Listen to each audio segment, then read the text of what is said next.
Alright, so last time we talked about the Hausdorff maximal principle and Zorn's lemma, which happen to be the exact same thing.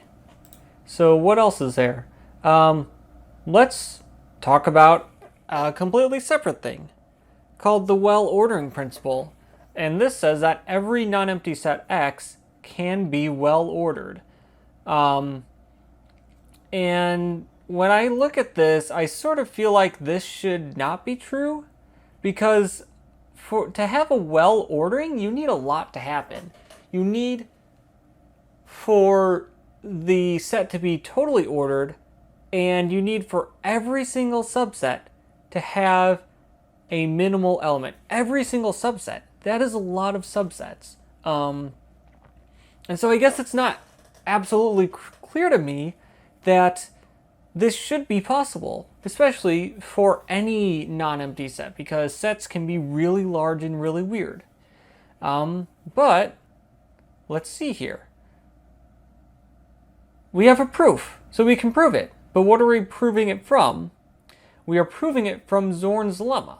So what it turns out is the case is that Zorn's lemma implies the well-ordering principle. And of course, that also means that the Hausdorff maximal principle implies the well-ordering principle. So let's go ahead and see how we would prove this. So this is a little bit trickier of a proof compared to some of the other ones. So let's get started. So we let W be the collection of well-orderings of subsets of X. So every element of W is a subset of X along with a relation on that subset which well orders the subset, meaning that the relation makes that subset totally ordered and guarantees that every subset of that set has a minimal element. So we have this set W, this collection of well orderings, and we're going to define a partial ordering on W. And let's see, I wrote out a proof of this, and the way that I denote this is I use this less than or equal to, but instead of a line at the bottom, I use like a squiggly. That's something you sometimes see. It's another thing that you can use instead of less than or equal to, especially when you're working with a whole bunch of different relations or partial orders. But anyways, so let's see. We've got two well orderings. I'll call this relation 1 and relation 2. So less than or equal to with a subscript 1, I'll call that relation 1. So relation 1 and relation 2, so again, so these are, we suppose that these are well orderings on the subsets E1 and E2. So the pair of E1 and relation 1 is an element of W, and the pair E2 with the relation 2 is another element of W. And these two elements of W, we say that relation 1 is less than or equal to relation 2, and by less than or equal to, I mean that special less than or equal to sign with the squiggly. We say that if we have these two conditions. 1, relation 2 extends relation 1, meaning that E1 is a smaller set than E2, and the two relations agree on E1. That sort of makes sense. And then the second thing is that if you have an element which is in E2 but not in E1, then Y, so if you take any element X which is in E2 but not E1, then for any element Y which is in E1, Y is going to be less than or equal to X with respect to relation 2. So relation 2 will agree with relation 1 on E1, but then to extend to E2, you basically say that everything in E2 exclusively is greater than or equal to anything in E1 with respect to this new relation, relation 2. Okay, so the reader may verify that the hypotheses of Zorn's lemma are satisfied. Okay, so this is a lot. So we need to prove, so W is our partially ordered set. That makes sense. We've defined an order. Okay, so we need to prove that that's actually a partial order. And then the other thing for Zorn's lemma is we need every totally ordered subset to have an upper bound. Okay, so there's a lot we got to do here. So let's get to work. Okay. Wait, what? Yeah, it's down here. Okay, cool. So let this less than or equal to with the squiggly be the continuation order. So this order that they talk about in this proof, I've looked it up online because I got stuck at some parts in trying to figure this out. And apparently, like, I think this comes up in, like, Halmos has a textbook on set theory, and I think this comes up, and I think he calls it the continuation order. I think other people call it the continuation order. But anyways, we'll call it the continuation order. So we need to confirm that this is actually a partial order. So certainly, relation 1 is less than or equal to relation 1, and to prove that, so there's condition 1. Well, obviously, relation 1 extends itself because E1 is a subset of E1, and relation 1 is itself on E1. And then 2 holds vacuously because there is no element which is, so this X is an E2 set minus E1. Well, if E2 equals E1, then that's an empty set, so this condition holds vacuously. So relation 1 is less than or equal to relation 1, sort of vacuously. And if relation 1 and relation 2 are less than or equal to each other, in this continuation order, of course, then, so relation 1 being less than or equal to relation 2 tells us E1 is a subset of E2. The other one, that relation 2 is less than or equal to relation 1, tells us that E2 is a subset of E1. And so these sets are the same. And so we sort of have the same thing again. E1 is equal to E2, and so the two relations have to agree on this set E1. And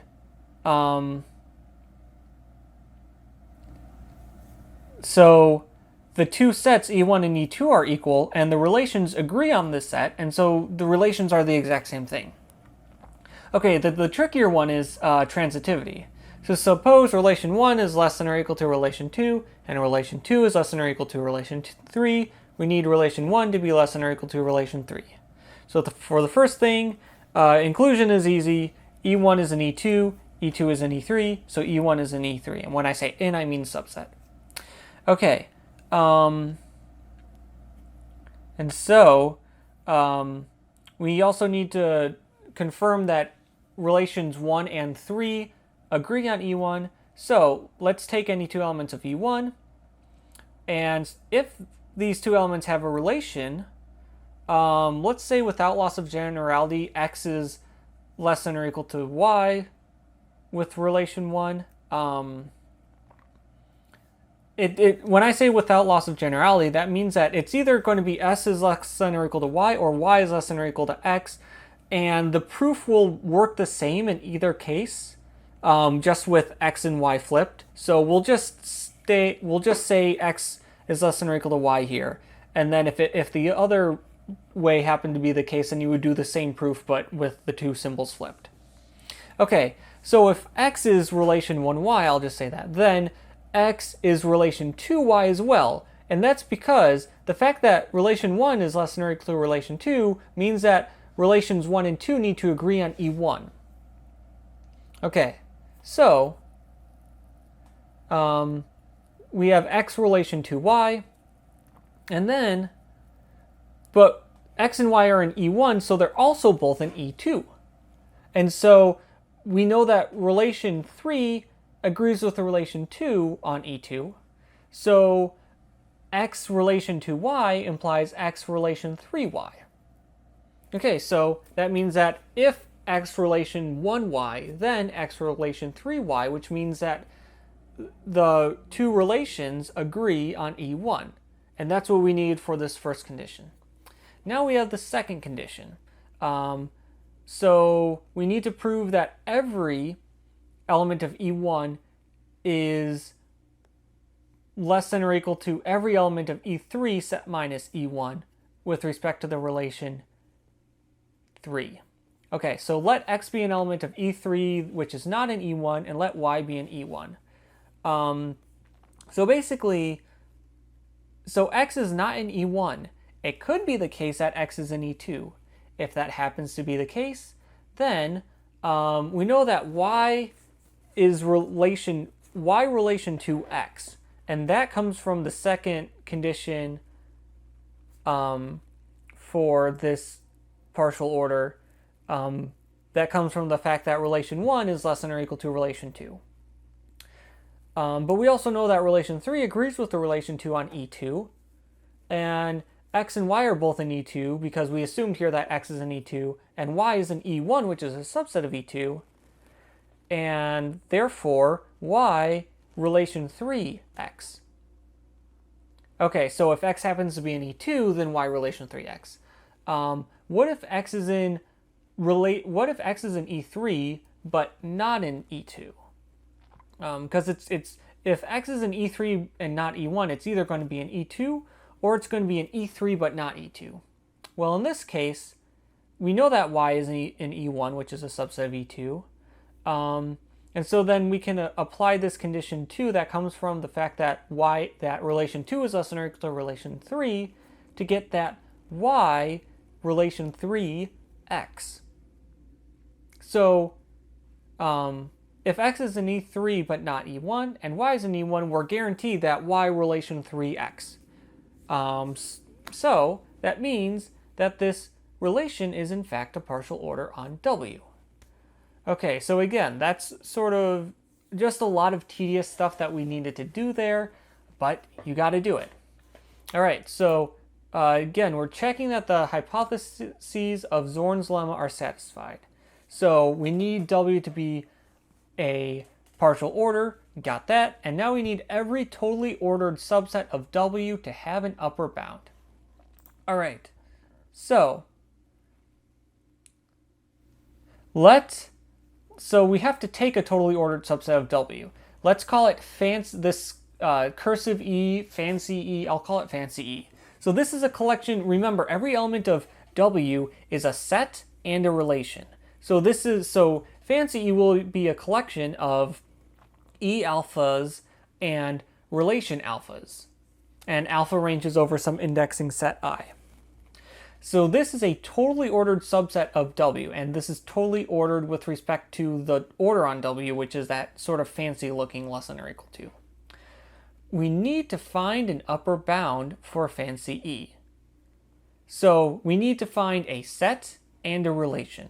For the set, let's just take the union of all the E alphas. That seems to be a natural choice. For our relation, let's define a relation which agrees with relation alpha on the set E alpha for every alpha in I. Now, a natural question is this even possible? Because what if relation E agrees with relation alpha on E alpha, but in doing so, you're not able to force this relation E to agree with relation beta on E beta for some other beta in I. In theory, you could imagine that would happen, so you have to prove that that's impossible.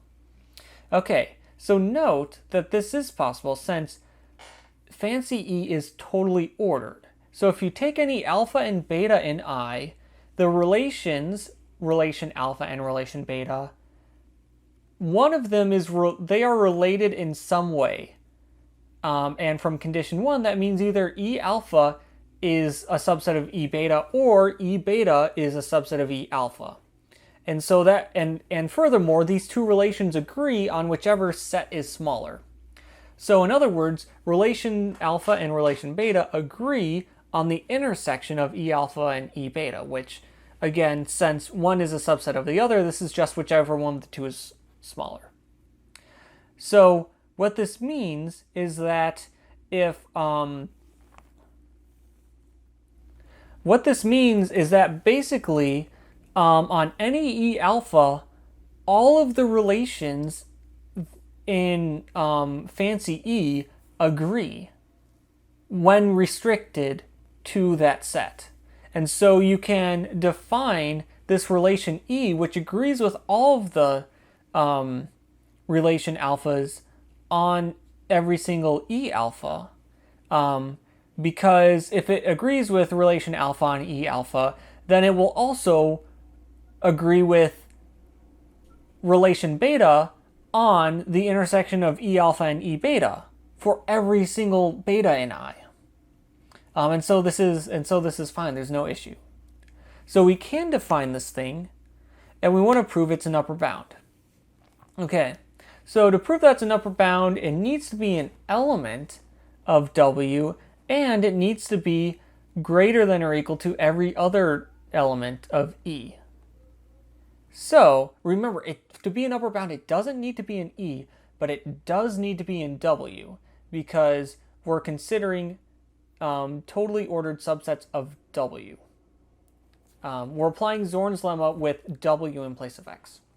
Okay, so let's prove that for every alpha in I, relation alpha is less than or equal to relation E.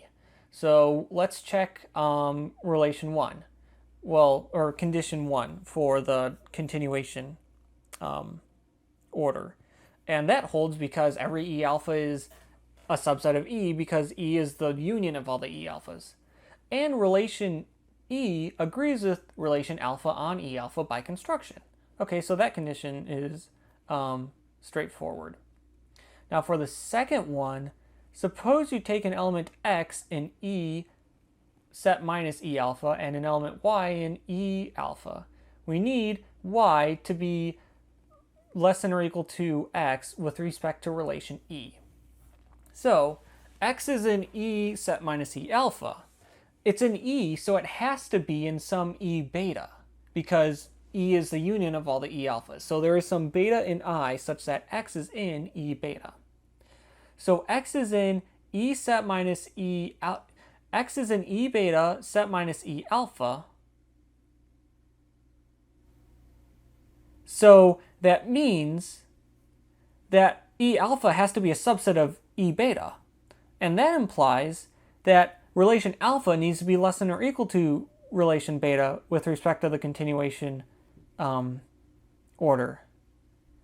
So now we can apply this condition 2 from the fact that relation alpha is less than or equal to relation beta to prove that Y is less than or equal to X with respect to relation beta, because that's true for any Y in alpha and any X in, for any Y in E alpha and any X in E beta set minus E alpha.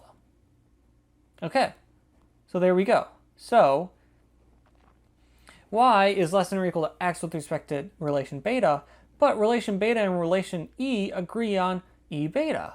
So that means that Y is less than or equal to X with respect to relation E. And that's what we wanted. So condition 2 holds. And so we know that relation alpha is less than or equal to relation E for every single alpha in I. So that's half of what we need for E to be an upper bound for fancy E. But what we also need is we need E to be in W, meaning that we need E to actually be a well-ordering. So for this, first of all, we need to prove that E is totally ordered. So let's take two elements of E. Well, E is a union of the E alphas, so there must be an alpha and beta such that X is in E alpha and Y is in E beta. Now remember that fancy E is totally ordered. And that means, I guess we would have, I suppose we would have used that above when we were talking about proving condition 2 for relation E. When we used that X is in E beta set minus E alpha to prove that E alpha is contained in E beta, because the inclusion needs to be true in one direction. And for there to be something in E beta which is not in E alpha means that it has to hold in the direction that we stated above. Just another thing to mention there. Anyways, so E is totally ordered. So either E alpha will be in E beta or E beta will be contained in E alpha. So let's assume without loss of generality that E alpha is in E beta. So then both X and Y are in E beta, and E beta is totally ordered. So X and Y are related by relation beta. So either X is less than or equal to Y or Y is less than or equal to X. And again, relation E agrees with relation beta on the set E beta. So whichever relation holds between X and Y with respect to relation beta, the same relation holds with respect to relation E. So X and Y are related by relation E. And this holds for any X and Y in the set E, and so E is totally ordered. So that's half of it. That's half of this half. Okay, so E is totally ordered, but we need it to be well ordered, meaning we need every non-empty subset to find a minimal element. And this is actually the part where I had to do some Googling and looking up online and reading on Math Stack Exchange, I believe. But yeah, so because this is a little bit unintuitive, because anyways, let's just go through the proof. To prove that E is well ordered, take any non-empty subset F of E, and we need to find a minimal element of this subset F. F is a non-empty subset of E, and E is a union of E alphas, so F needs to intersect some E alpha. And now, F intersected with E alpha is a subset of E alpha, and E alpha is well ordered, meaning that every subset of E alpha has a minimal element. So in particular, the subset F intersect E alpha has a minimal element. And this is a minimal element, we'll call it M for minimal, and this is minimal with respect to the relation alpha. Okay, so now we want to prove that M is less than or equal to every other element of F with respect to relation E, because this is really all we have to go on. So now, choose any element X and F. We need M to be less than or equal to X with respect to relation E. So if X happens to be in E alpha, then M is less than or equal to X with respect to relation alpha. And remembering that relations alpha and relation E agree on E alpha, M must be less than or equal to X with respect to relation E. Okay, so we're good if X is in E alpha. If X is not in E alpha, then X needs to be in E beta for some beta in I. And again, like before, so X in this case, X is not in E alpha. So E beta, remember, either E beta is contained in E alpha or E beta is bigger than E alpha because fancy E is totally ordered. So if we have an element which is in E beta but not in E alpha, then E beta must be the bigger one. So E alpha is a subset of E beta, and that means that it has to be the case that relation alpha is less than or equal to relation beta. So this means, remember, the fact that relation alpha is less than or equal to relation beta means that every element of E alpha is less than or equal to every element of E beta set minus E alpha with respect to the relation beta. And we have M is in E alpha, and X is in E beta but not E alpha. So that means that M is less than or equal to X with respect to relation beta. And then again, relation E agrees with relation beta on the set E beta. And so the fact that M is less than or equal to X with respect to relation beta implies that M is less than or equal to X with respect to E. So M is less than or equal to X with respect to E no matter which element of F X is. And that means, and of course, M is an element of F. And therefore, M is a minimal element of F with respect to relation E. And so, E is totally ordered, and every subset has a minimal element, and hence, E is, well, really the pair of E and relation E is an element of W. So, every totally ordered subset fancy E has an upper bound given by this E that we've defined here. And therefore, Zorn's lemma applies. And what that means is that W, coming back to this proof in Fallen's textbook, after we've done all the work that he sort of shoved onto us, W has a maximal element with respect to this continuation order. So now, this maximal element is a well-ordering of a subset of X. But it has to be so we know that it is a well-ordering of a subset of X, but it has to be a well-ordering of the entire set X, because let's say we have less than or equal to, which is a well-ordering of a proper subset E of X. So E,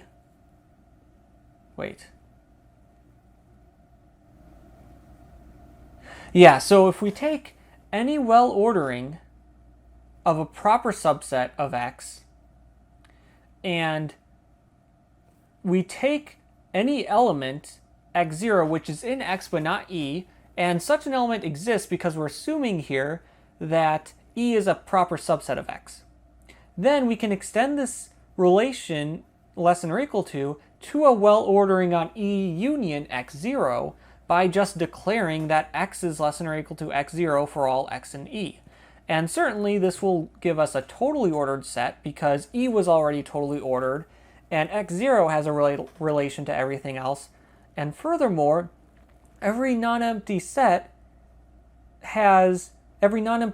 of E union x0 has a minimal element, because what you do is you just